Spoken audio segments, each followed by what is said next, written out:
Comment purifier l'air de votre intérieur? Bonjour, vous êtes bien sur Réveiller votre vie. Alors on voit tout de suite les choses, moi, qui me choquent.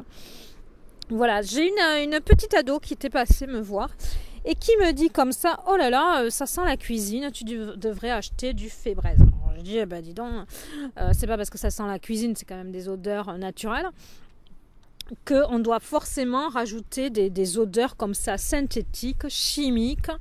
Voilà, après les gens, souvent, alors voilà, ce qui me désole, c'est que tout ça, là, tout ce rayon là que vous trouvez en grande surface avec des bougies parfumées, réfléchissez un peu, les bougies parfumées, elles sont avec des parfums de synthèse. Elles ne vont pas du tout être avec des huiles essentielles. D'ailleurs, elles coûteraient très cher.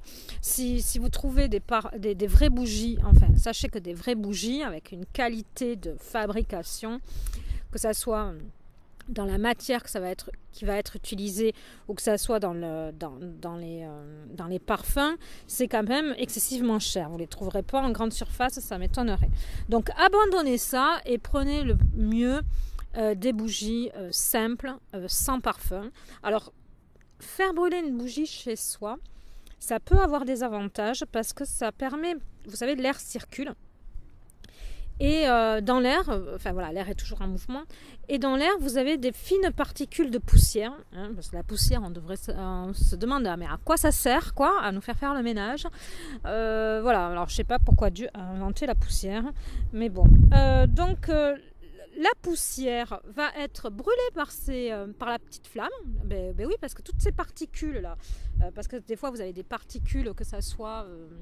mais quoi que ce soit, hein, ça permet de purifier l'air de façon très simple, quoi. Donc revenez à des choses les plus simples possibles.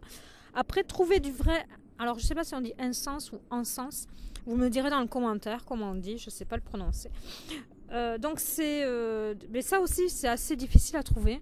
Alors il ne faut vraiment pas aller dans les magasins premier prix en chercher, il faut quand même le prendre si possible dans des magasins spécialisés ou même des magasins tibétains, des choses comme ça. Vous savez, vous avez des boutiques des fois en ville où il y a des gens aussi dans les marchés des fois qui vivent dans des pays étrangers, qui se baladent et puis après qui ramènent plein de choses et qui les vendent.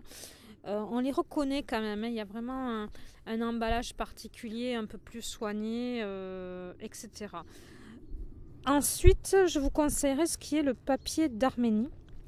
Alors, je ne sais pas si des gens connaissent, hein. Ça se vend en pharmacie, je pense qu'on peut encore en trouver. C'est quelque chose d'assez ancien. Et c'est un petit carnet de papier. Alors, vous découpez juste une petite languette que vous pliez en accordéon, vous le faites brûler. C'est assez pratique parce que ça ne prend pas de place. C'est intemporel, quoi. Ça ne s'use pas. Voilà, ça garde toujours son côté désinfectant. Et après, tout ce qui est huile essentielle, antivirus, tout ça, parce que vous avez en parapharmacie des choses à pulvériser. Je vous avais conseillé ça à une époque pour les virus, etc., pour désinfecter, surtout en automne, quand on commence à avoir... quand tout le monde est malade, etc. Sachez que ça aussi, il faut faire attention parce que c'est assez concentré et il vaut mieux le faire quand vous avez fait votre ménage, vous savez que vous allez partir, vous pulvérisez quand vous sortez, quand vous partez. Voilà. Quelque chose d'important aussi, il faut aérer chez soi le plus possible le matin à la première heure, si vous arrivez à vous lever à la première heure, quoi.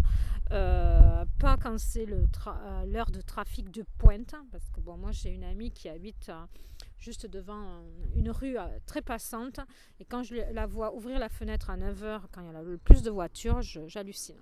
Alors qu'elle a en plus comment on appelle ça, un feu juste à côté, et que les voitures sont arrêtées, etc. Donc, dès que vous vous levez le plus tôt possible, même si vous vous réveillez la nuit, par exemple, vous pouvez aussi aérer la nuit. Et regardez, il y a des sites aussi de pollution, ça existe. Hein. Vous tapez pollution et le nom de votre ville.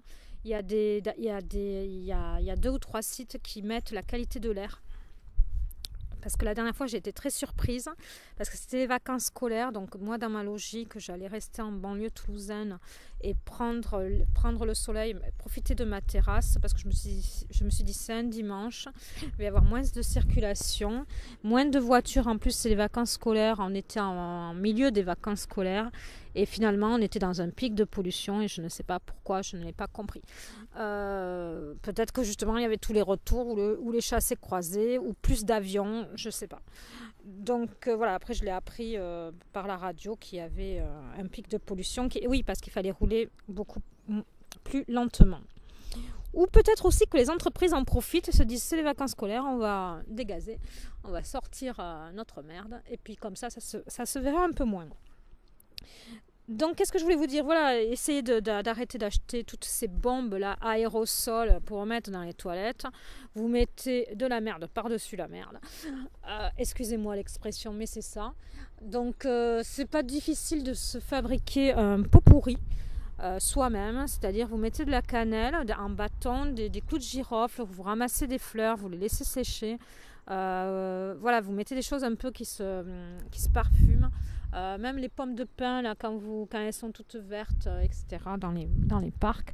Voilà, il faut sortir un peu dans la nature, ramasser ça et se faire son pot pourri. Et vous verrez que vous vous sentirez mieux, vous aurez repris contact avec la nature et vous aurez moins besoin d'aller en grande surface acheter tout ça. Voilà, et bien écoutez, c'était mon petit coup de gueule sur tout ce qui est pour purifier l'intérieur. Il y a aussi des huiles essentielles qu'on peut mettre sur un simple brûle-parfum. Vous savez, vous mettez une petite bougie, un peu d'huile essentielle et puis de l'eau. Ça met des vapeurs. Je les utilise moins maintenant, les huiles essentielles, parce que je trouve que c'est quand même assez concentré, qu'il faut faire attention avec. Je les utilise plus rarement. Après, je fais une autre technique aussi pour soigner une sinusite, c'est-à-dire que, ou même pour parfumer, je prends des épices, mais les épices toutes simples qui sont dans les bocaux, là, enfin, dans le rayon épices. Je prends par exemple du romarin, je pose du romarin, je mets une tasse d'eau bouillante, je mets de l'eau bouillante par-dessus, ça met une vapeur. Alors on n'est pas dans l'huile essentielle, on est dans quelque chose un peu moins fort. Ça permet d'assainir. Voilà. Après, il y a d'autres. Ah oui, il y a un autre petit truc aussi, c'est la sauge. Il faudrait la faire sécher. Si vous pouvez avoir de la sauge, vous la faites sécher, puis après vous la brûlez. Ça permet de purifier l'atmosphère et même ça purifie aussi au niveau ésotérique pour vous protéger des regards négatifs que peuvent avoir vos voisins, etc. Bon, ça c'est pour le côté un peu ésotérique du truc. Mais voilà, restez dans une maison saine le plus possible. Et puis, à bientôt sur Réveiller votre vie. Merci de liker. Vous pouvez me rejoindre. Il y a un Facebook. J'essaierai de vous faire un site spécial par rapport à ces thèmes-là. À bientôt. Au revoir. Pensez à vous abonner et à regarder par playlist.